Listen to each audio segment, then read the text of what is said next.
Hi guys, I hope that you're all good. Today I'm going to do my favourite products from the month of April.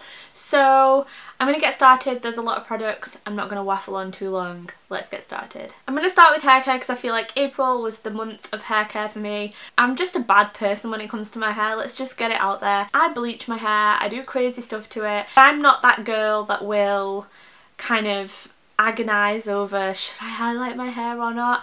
I'm the girl who will go and buy a box dye because I just felt like highlighting my hair, and I'm also the person that will just get some kitchen scissors and cut a fringe and not really worry too much about it because it's hair, it grows, you can wear extensions, you can do something with it, it's all good.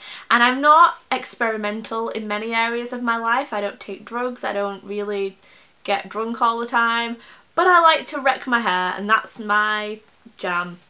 So that's what I do, and I have to deal with the consequences of that, and I have to hold my hands up and say, my name is Gemma Tomlinson, I ruined my hair and I've got to purchase expensive hair care to make up for it. The Pureology line was recommended to me by my friend Caroline. She's like a real life friend, but she also makes YouTube videos, so I'll link her below. She is vegan, so she turned to Pureology, I think mainly because she's vegan, but also because it's, you know, a good brand. I finally ordered it. It's only been half a month, if that. So this is a bit of a cheat, but I feel like these are life-changing for me. I don't know, my hair feels strong. I'll tell you the biggest difference that I've noticed is on second day hair, really. I mean, my hair feels good on the first day. I just washed it today, so it's kind of soft and I haven't really done very much with it. But on the second day, I usually find that the ends look the driest. Like, my hair doesn't get greasy, my hair gets dry and I have to kind of wash it to inject some moisture back into it. And I can see the little white tips on the ends of my hair on the second day, and that is diminishing, and I'm really shocked. I'm really glad I went for it, and I'll link these up below. They're not incredibly expensive, but they're definitely more expensive from getting your kind of L'Oreal Elvive. But what I find with this is that I don't need a lot at all. A lot of people say that with shampoos and conditioners, and I'm like, yeah right, I need loads to kind of lather my hair up. You really don't with these. This is the first shampoo and conditioner where people have said that, and it's actually true. I've also been using a new leave-in conditioner. Now I'm still using the one that I mentioned in my last video, which is the milkshake, the one that smells like a milkshake. It's kind of like a whipped cream. I'm still using that as well as this because my hair is very dry. But this is the Healthy Sexy Hair Soy Tri-Wheat Leave-In Conditioner, and I just added this to the basket on a whim when I was buying the shampoo and conditioner from Pureology. I didn't think anything of it. Oh my god. And the main reason I love this is because of the spray. So if you see, it smells so good. It's really fine, and it really mists over your hair rather than those ones that come out like one jet and kind of soak your hair. It really mists it, and I've even on third day hair, my hair is starting to get a little bit dry, I've kind of spritzed this through the ends and just scrunched it and then put it up in a bun, and then it comes out and it's like soft again at the ends and manageable and loose waves. So not only is it a good leave-in conditioner, it's kind of like a dry shampoo reviver, but a wet shampoo for the dry ends. You know what I mean? It's really good. Another hair product, I told you this was like the month of hair, is this Goldwell Kerasilk treatment. Now this has a little bit of a story behind it. I did a video with Babyliss a few years ago now. Again, my hair was wrecked because it pretty much always is suffering from some kind of trauma from me. So Beverly C, who is kind of an award-winning hairdresser, she does a lot of TV stuff, she was actually helping me with my hair that day. She kind of told me that I needed to be using Goldwell, and that stayed in the back of my mind. Recently I started using the Goldwell Kerasilk treatment, and it really is great. And it's so weird because I was like, damn, I should have done this like 2 years ago or a year and a half ago, whenever it was. I really should have done it. But right after I started using it, I actually bumped into Beverly at the Debenhams press day, and she was like, oh hi, how's your hair? And she was feeling it, and I was like, oh, is it good enough? And I told her that I took her advice and I got the Goldwell. I've heard great things about the shampoo and conditioner to this as well, so that is on my radar as well. Moving on to fake tan. Now there are two tans here. They're kind of like my first and second place winners for this month, and this one is actually my favourite tan of all time. It's the Vita Liberata Phenomenal 2 to 3 week tan. This stuff is expensive. There's no two ways about it. It's bloody expensive, but I absolutely love it.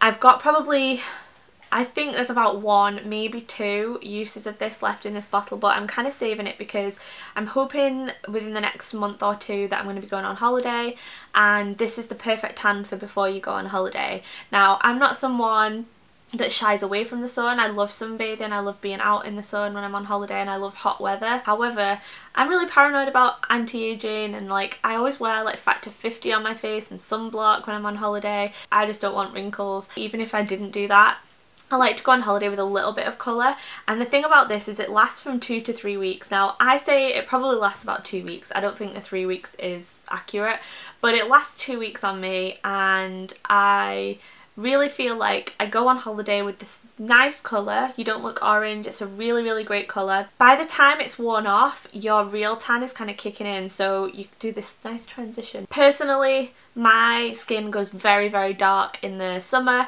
and quite light in the winter, and it's not really it doesn't look healthy on me because I go so dark in the summer. I'm sure I wasn't meant to live in the UK because the weather's crap, but I don't look healthy. A lot of people that have a really nice pale skin tone look really healthy, and I just don't, so I like to tan. The second favourite for me is this Famous Dave's tanning mousse. It isn't cheap, but it's nowhere near as expensive as the Vita Liberata, so in the meantime I'm kind of using this one. Now I should add that I've used the Famous Dave's self tanner, the gradual tanner. I've used the Famous Dave's Gold Edition lotion, which I didn't really like because it kind of made me quite orangey. Not an Oompa Loompa orange, but not the kind of olive tone that I prefer. And this one, even though it's the same thing but in a mousse formula, is totally different, so I would definitely go for the mousse. It goes on completely green to the point where I thought my bottle had gone off, and then you know that it's developed because it goes into this really nice golden brown colour, and then when you rinse it off, the only thing that rinses off is the green kind of layer that you put on at first. So yeah, it's a really nice colour. It's not too dark, it's just wearing off me at the moment and I'm feeling a bit pale, so I need to put another layer on. But yeah, it doesn't take long at all. It's about 3 or 4 hours to develop and you're good to go. So if you've got an event in the evening, this is great to whack on in the daytime, so I really love those. I've been doing a little bit of MacGyvering this month and experimenting with different things, and I'm definitely going to do a video and a post on this. I ran out of my Antipodes Grapeseed cleanser. I used to use the Emma Hardy balm cleanser. They're expensive, and in the back of my mind I was like, I'm sure I can make something that I could make something.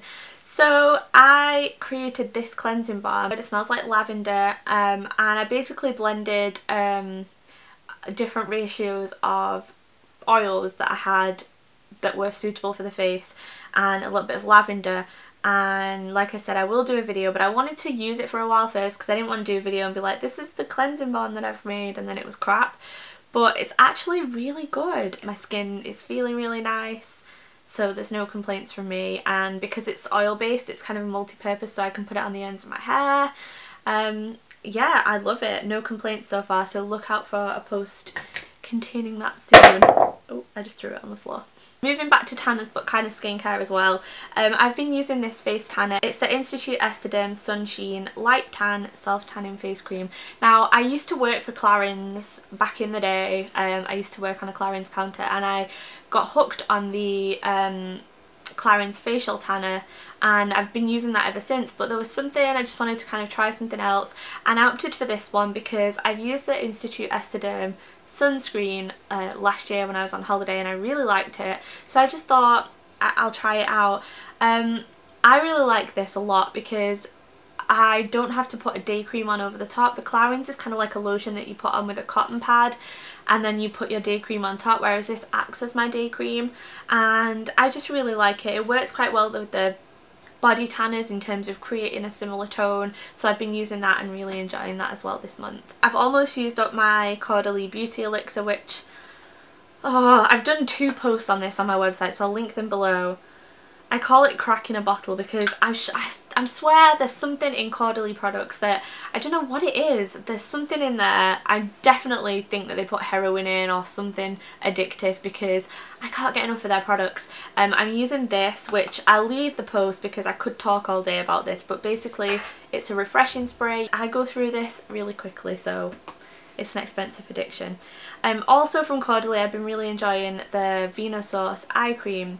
This you can use in the morning and night. I started off using it in the morning because I thought it was a really light consistency, but now I've started using it at night as well because it's really refreshing. And I know you don't really want to be refreshed when you go to bed, but I just find the cooling feeling really relaxing. So this is just really nice for under concealer. I don't really believe a lot of eye cream spiel, but it just feels nice and it keeps my concealer looking nice on top of my eye cream, so I'm happy with that. A foundation that I've been using this month has been an old favourite that I've rediscovered, and it's the new CID iPerfection Colour Adjust Foundation. Now, I first tried this last summer. I went on a Kentucky trip around Europe, did a lot of drinking, did a lot of like 2 hours a night sleeping, and then around and about looking around cities in the daytime and just getting very drunk in the night time. To all intents and purposes, my skin should have looked really haggard, but I was applying this foundation, and you know, the day after I was like putting it on and thinking, oh, actually I don't look too bad today, that's really surprising. Am I still drunk? No, I wasn't still drunk, because when I look at the pictures sober, my skin actually didn't look that bad at all. And I used it last summer and then I put it to the back of my drawer because it's like on the darker end of my foundations, but I've rediscovered it recently and it's so lovely. I just really like this, and I feel like it gives me a really flawless finish, and I will definitely be repurchasing this once I've finished. I'm not wearing it today. Today I'm wearing this, which is a number 7 Youthful CC cream. This is new to me, but I loved the number 7 BB cream. It's probably my favourite BB cream ever, so I've been trying this out and I really like this. Concealer wise, I've been trying out a new concealer as well, and I ordered this, which was the Diorskin Nude concealer, and it's the Hydrating concealer, so it's really good for under eyes, and I'm wearing it today. I'm nearly out of my Benefit Erase paste, and just a similar thing to the Clarins, I was like, you know, what else is out there in the world of under eye concealers? The two together work really well because one corrects and the other kind of brightens, but I really like this. I got the shade Ivory. I've never really tried Dior makeup, to be honest. Like, I don't know why, it's just a brand that I've never really gravitated towards, so I really wanted to change that, and I ordered this and also a lipstick, which I'll show you in a second. But I'm a really big fan of this. It doesn't cake under my eyes, it doesn't emphasize any lines, it is hydrated and quite cooling, but it's got a decent amount of coverage and I really like it. The lipstick is this one, and it's so pretty. Last month and this month I was obsessed with this one, which is the YSL, which is what I'm wearing today. It's the Rouge Volupté Shine. It's kind of the glossy formula, like the balm formula, and I wondered, like, you know, obviously there's like Revlon lip butters and things like that, but I wondered, is there anything out there from Dior? And I found this, which is, oh, it's so beautiful. It's the Dior Addict Extreme. It said Shine on the website, so I thought it was going to be similar to the YSL. It's not really like a balm formula. It is quite moisturising, but it's really long lasting. I'm really surprised by this, but it's just such a beautiful colour. It's kind of a true coral. It's looks red in some lights, but it looks very orange in others, and I love it. It's really pretty, and the shade is 643, and it's Diablotine Extrême, which is my French education coming out. Blusher wise, I have 3 to talk about. The first one shouldn't come as a surprise because it's the Daniel Sandler Watercolour blush. I'm just going to shake this up. This is in Cherub. I've done a whole video on this because I was so bowled over by it. I'll link that below. So natural, really beautiful, and just a really pretty flush to your cheeks. There are 2 blushes that have really been amazing this month. This one is just, I've only tried in the last like week and a half, but I'm sold on it and I'm wearing it today. It's the Bourjois Cream Blush in number 1, which is Nude Velvet. I have 3 shades from that, and I'm going to be doing a blog post on the cream blushes. Keep your eyes peeled for that, but they're really nice and they've got a really nice staying power, and I just love this shade in particular. But another blusher that I've absolutely been loving is the Too Faced one, and it's the Perfect Flush Blush in Candy Glow, and it's the Sweethearts one. And It's just so pretty. And when I wear this, 'cause it's got kind of a bronzy colour, a pink colour and a coral colour, when I wear this I feel like I don't really need a highlight because it's got that shimmer in it, but I also feel like I can go without using bronzer, especially if I use a foundation that is a little bit warmer like the new CID one. These look really nice together. So those are my favourites for the month of April. Don't forget to check out my last video, which was my makeup collection. You can't see it but it's back there, and I show you inside all of my drawers. Have a good route around, and don't forget to check out my other two channels at the end and all my social media links below. Thank you for watching, and I'll see you next time. Bye!